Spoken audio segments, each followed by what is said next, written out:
Good evening friends, जय श्री राम, जय जौहार। मैं किशन कुमार साहू, फैकल्टी ऑफ उड़ान आईएएस एकेडमी, फिर से आप सभी के सामने मौजूद हूँ हमारे वीडियो सेगमेंट के अगले वीडियो को लेकर के। ठीक है, तो अभी जो मैंने आपको थोड़ी देर पहले बताया था, ठीक है, आदर्शवाद व शिक्षा, उसी के आगे का जो पार्ट है ये वाला पार्ट है। ठीक है, जिसमें आपको क्वेश्चन पूछा जाएगा कि प्लेटो व अद्वैत के आदर्शवादी जो विचार हैं उनकी तुलना कीजिए करके। ठीक है, तो आपको इस तरीके से क्या करना है, ये फॉर्मेट आपको तैयार करना है। ठीक है, जिसमें एक साइड आप क्या करेंगे, प्लेटो, और एक साइड अद्वैत के विचारों को रखते हुए चलेंगे। ठीक है, और यहाँ पर उनके पॉइंट्स रहेंगे, कहने का मतलब उनकी जो एक टॉपिक रहेगा जिस पर उन्होंने क्या कहा है। ठीक है, तो सबसे पहले रहेगा तत्वमीमांसा।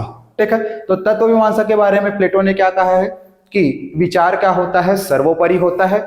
ठीक है, आत्मा और आत्मा जो है वो परमात्मा का क्या है, अंश है।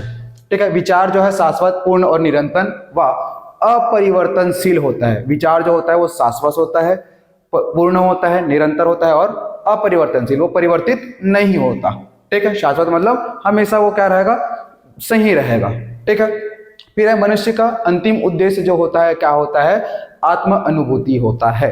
ठीक है, तो ये किन के अनुसार है, प्लेटो के अनुसार। फिर वहीं पर यदि बात करें अद्वैत के अनुसार, तो इनके अनुसार ब्रह्म क्या होता है, सर्वोपरि होता है। इन्होंने विचार की जगह ब्रह्म को क्या दिया है, स्थान दिया है कि ब्रह्म क्या होता है, सर्वोपरि होता है, सबसे ऊपर होता है। ठीक है, आत्मा व परमात्मा भिन्न नहीं है, ये एक दूसरे से अलग नहीं, एक ही है।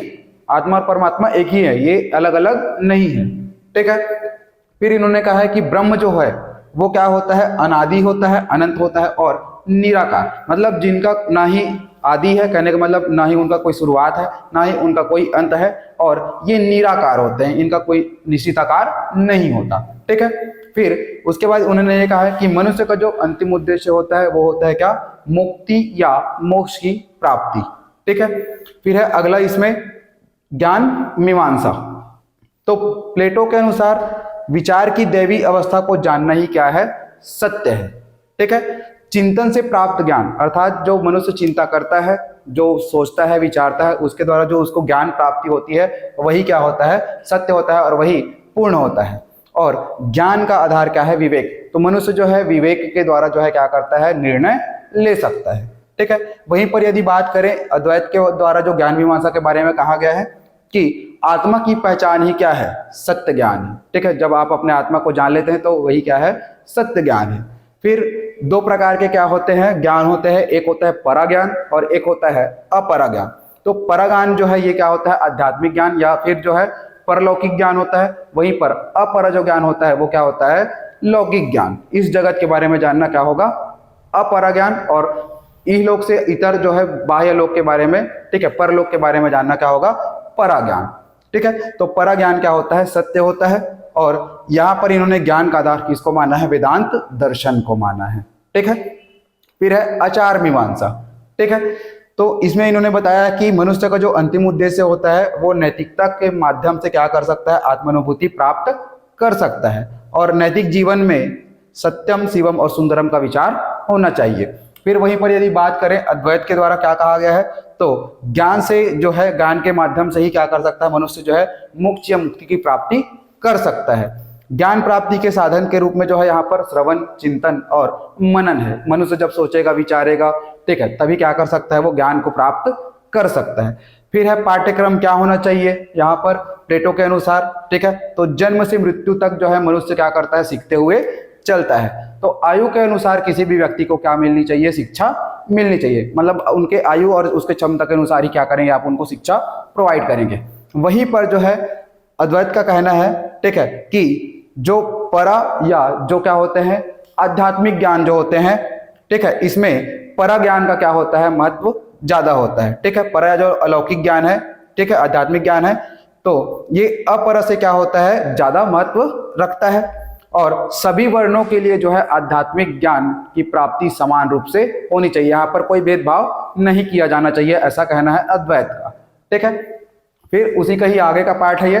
तो शिक्षा का उद्देश्य जो है प्लेटो के अनुसार क्या है कि यहाँ पर जो शिक्षा दिया जाएगा वो किस उद्देश्य से दिया जाएगा, जिससे क्या हो, नैतिक जीवन का क्या हो, विकास हो, किसी बालक में नैतिक जीवन का विकास हो, उसके विवेक को हम जागृत कर सके, उसके सोचने विचारने की क्षमता को हम जागृत कर सके, उसका विकास कर सके।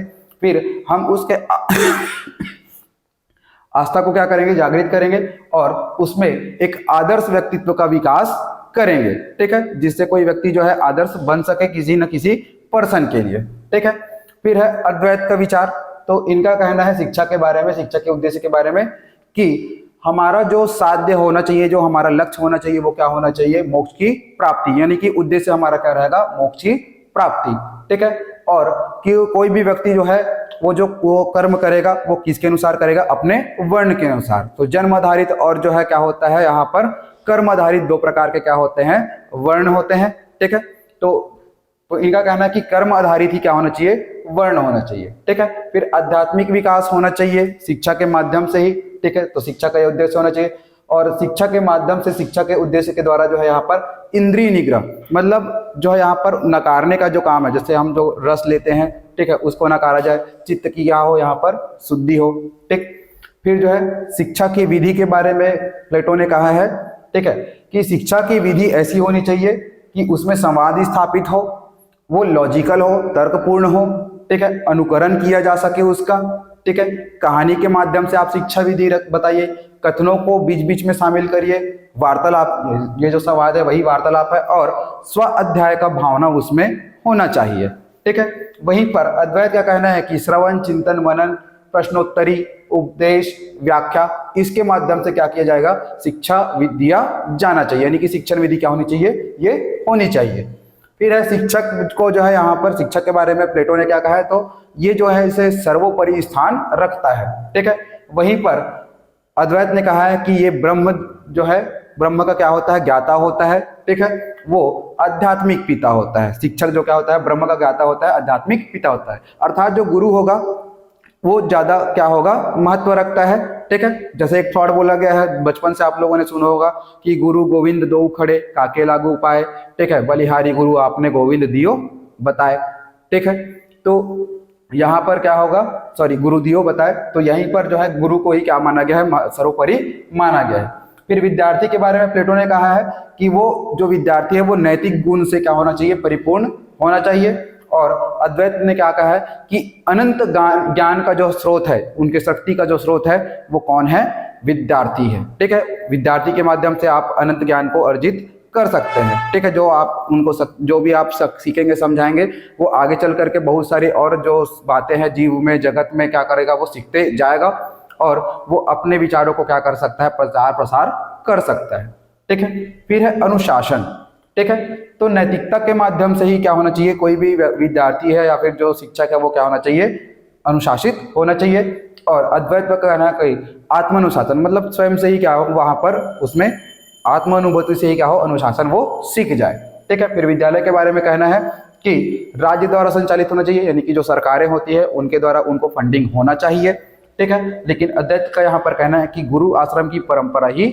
सही है ना। कोई भी व्यक्ति जो है आप उसको क्या करिए, गुरु आश्रम भेजिए या फिर गुरु के घर भेजिए, वहां पर जाकर के वो शिक्षा ग्रहण करेगा। तो इस तरीके से जो है हमारा क्या होता है, ये जो टॉपिक है आदर्शवाद और इससे रिलेटेड प्लेटो व अद्वैत का विचार, ये हमारा क्या होता है, कंप्लीट होता है दोस्तों। तो थैंक यू, मिलते हैं आपसे अगले वीडियो में, थैंक यू।